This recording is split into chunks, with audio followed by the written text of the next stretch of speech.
नमस्कार। आज के इस विश्लेषण में हम एक ऐसे विषय पर बात करने वाले हैं जो सीधे हमारी जिंदगी के सबसे बड़े सच से जुड़ा है।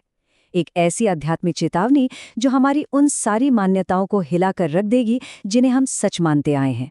चलिए, बिना किसी देरी के इस गहरे विषय को समझते हैं।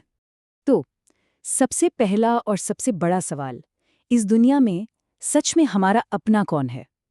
हम सब अपनी पूरी जिंदगी इसी भ्रम में निकाल देते हैं कि हमारे रिश्ते, हमारा बैंक बैलेंस, हमारी प्रॉपर्टी, ये सब हमें एक स्थायी सुरक्षा देते हैं। लेकिन स्रोत सामग्री एक बिल्कुल अलग आईना दिखाती है। सोचने वाली बात यह है कि जिन्हें हम अपना सब कुछ मानते हैं, क्या वे सच में आखिरी सांस तक साथ निभाने वाले हैं? इसी बात को इस प्राचीन पंक्ति से समझा जा सकता है, तू तो पछेत है मन मी जीहा। इसका सीधा सा मतलब है कि बिना आध्यात्मिक जागृति के जिंदगी के आखिरी पड़ाव पर सिर्फ और सिर्फ पछतावा हाथ लगता है। मतलब अगर पूरी उम्र सिर्फ दुनियादारी और भौतिक चीजों के पीछे भागने में बिता दी तो अंत में हासिल कुछ नहीं होता, बस खाली हाथ और एक गहरा दुख रह जाता है। और यहाँ सबसे बड़ा फैक्टर क्या है? समय। सिर्फ एक पल। स्रोत के अनुसार सब कुछ बदलने में, या यूं कहें कि मौत को आने में सिर्फ और सिर्फ एक पल लगता है। हम आने वाले सालों की कितनी लंबी लंबी प्लानिंग करते हैं, है ना? लेकिन हकीकत यह है कि अगले एक सेकंड की भी कोई गारंटी नहीं है। ये बात डराने के लिए नहीं, बल्कि हमें आज और अभी में जीने के लिए सचेत करने के लिए बताई गई है। एक आम जीवन को देखें तो 40 साल, 50 साल या 60 साल, इन चंद दशकों में हम गहरे रिश्ते बनाते हैं, बहुत ज्यादा मोह पाल लेते हैं। लेकिन अनंत काल यानी समय के उस विशाल चक्र के आगे ये कुछ दशक क्या हैं? बस पलक झपकने के बराबर।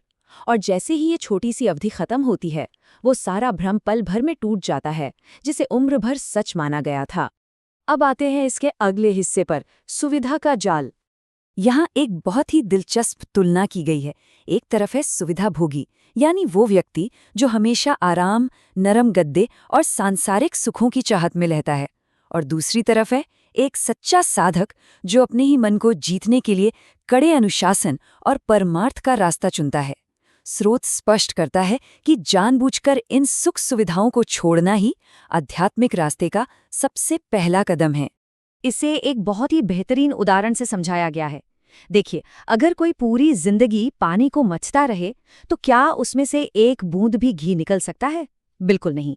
ठीक उसी तरह सिर्फ आराम और सुख सुविधाओं के पीछे भागने से कभी भी ईश्वर या आध्यात्मिक शांति नहीं मिल सकती। ये एक अटल नियम है जो स्रोत सामग्री में पूरी दृढ़ता से रखा गया है। तो किसी का पतन आखिर शुरू कैसे होता है? इसका एक पूरा अनुक्रम है। दरअसल शुरुआत होती है बस एक मामूली सी सुविधा की इच्छा से। फिर यही छोटी सी इच्छा साधक को अपने गुरु की दी हुई दिनचर्या यानी डेली रूटीन तोड़ने पर मजबूर कर देती है। और जैसे ही रूटीन टूटता है, कुसंगति मिल जाती है, और इसका आखिरी अंजाम होता है पूरी तरह से आध्यात्मिक पतन। ये एक ऐसी चेन रिएक्शन है जिसे शुरू में ही रोकना बेहद जरूरी है। दिनचर्या का महत्व और इसका असर। आध्यात्मिक दृष्टिकोण से अगर देखें तो दिनचर्या सिर्फ एक टाइम टेबल नहीं है। इसे एक दिव्य हथियार माना गया है जो हमारे अंदर के राक्षसों और बुरी वासनाओं को मारता है। ये गुरु की कृपा का एक सीधा रूप है। स्रोत का कहना है कि एक सही दिनचर्या का दृढ़ता से पालन करने भर से सैकड़ों बुरी इच्छाएं और फिजूल के सांसारिक विचार अपने आप भस्म हो जाते हैं। एक सच्चे साधक के लिए कुछ ऐसे नियम होते हैं जिन पर कोई समझौता नहीं किया जा सकता, जैसे सोने और जागने का एक पक्का समय होना, खाना पीना बहुत ही सीमित और अनुशासित होना, गुरु ने जो कह दिया उसका बिना किसी सवाल के पालन करना, और सबसे अहम बात, इस रूटीन में 1 मिनट की भी देरी बर्दाश्त नहीं की जा सकती। एक अनियमित या लापरवाह जीवन शैली इस रास्ते पर पूरी तरह से मना है। अब यहाँ एक ऐसी बात आती है जो सच में चौंका देने वाली है। स्रोत के मुताबिक जब कोई साधक अपना संकल्प या अपनी दिनचर्या तोड़ता है तो पता है उसका अंजाम किसे भुगतना पड़ता है? उसके गुरु को। उसके कर्मों का दंड गुरु पर चला जाता है। इसलिए अनुशासन सिर्फ खुद को बेहतर बनाने के लिए नहीं है, बल्कि ये गुरु के प्रति एक बहुत बड़ी नैतिक जिम्मेदारी भी है। ये एक अकेला तथ्य अनुशासन की अहमियत को कई गुना बढ़ा देता है।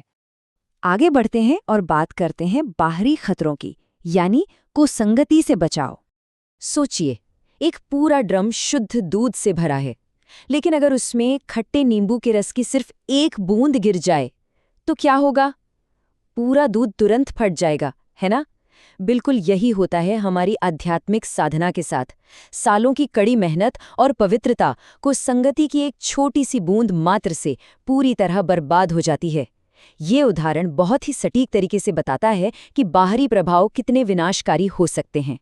यहाँ तक कि राई के दाने जितनी छोटी सी मिलावट भी इस रास्ते पर मंजूर नहीं है। अगर ध्यान जरा सा भी भटकता है या साधना में किसी और चीज की मिलावट होती है तो आगे बढ़ने की यानी ऊपर उठने की जो आध्यात्मिक प्रगति है वो उसी वक्त रुक जाती है, बिल्कुल एक फुल स्टॉप की तरह।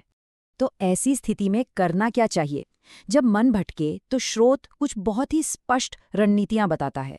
जैसे जब भी फोकस हिले तो पूरी तरह से मौन धारण कर लेना चाहिए। बोर हो रहे हैं तो भी किसी बुरी संगत या फिजूल की बातचीत का सहारा नहीं लेना है। दूसरों में क्या अच्छाई है क्या बुराई है इस बारे में बात करने से पूरी तरह बचना चाहिए। इसका सिर्फ एक ही इलाज बताया गया है, धैर्य रखना और लगातार नाम जप करते रहना। अब आते हैं अपने आखिरी और सबसे अहम पड़ाव पर, परम लक्ष्य की ओर। दरअसल ये पूरी फिलॉसफी डर का मतलब ही बदल देती है। एक सच्चे साधक के लिए सबसे बड़ा डर ये नहीं है कि उसका पैसा डूब जाएगा या समाज में उसकी इज्जत कम हो जाएगी। उसके लिए सबसे खौफनाक बात ये होती है कि वो एक सेकंड के लिए भी ईश्वर का नाम भूल जाए, क्योंकि ईश्वर का लगातार स्मरण ही उसकी सबसे बड़ी जमा पूंजी होती है। जब इंसान का सारा झूठा अहंकार टूट जाता है, चाहे वो बैंक बैलेंस का घमंड हो, परिवार का रुतबा हो या अपनी तेज बुद्धि का गुरूर, जब ये सब खत्म हो जाता है तब इंसान पूरी तरह से निराश्रित हो जाता है। और ऐसे हारे हुए टूटे हुए व्यक्ति के लिए ये प्राचीन बात सबसे बड़ा सच बन जाती है, हारे को हरि नाम। जब दुनिया का कोई सहारा नहीं बचता तब सिर्फ और सिर्फ ईश्वर को पूरी तरह समर्पण करना ही अकेला सच्चा आश्रय होता है। और अब हम इस विश्लेषण के अंत में हैं, जो हमें एक बहुत ही गहरे विचार के साथ छोड़ जाता है। क्या ये दुर्लभ और अनमोल मानव जीवन बस इन्हीं छोटी-मोटी सुविधाओं और सुखों के पीछे भागते हुए बेकार हो जाएगा, या फिर इसका इस्तेमाल उस परम मुक्ति और दिव्य प्राप्ति के लिए किया जाएगा? ये एक ऐसा सवाल है जिसका जवाब बाहर नहीं बल्कि हम सबको अपने अंदर झांककर ढूंढना है। इस विश्लेषण में साथ बने रहने के लिए शुक्रिया। इस बात पर चिंतन जरूर कीजिएगा।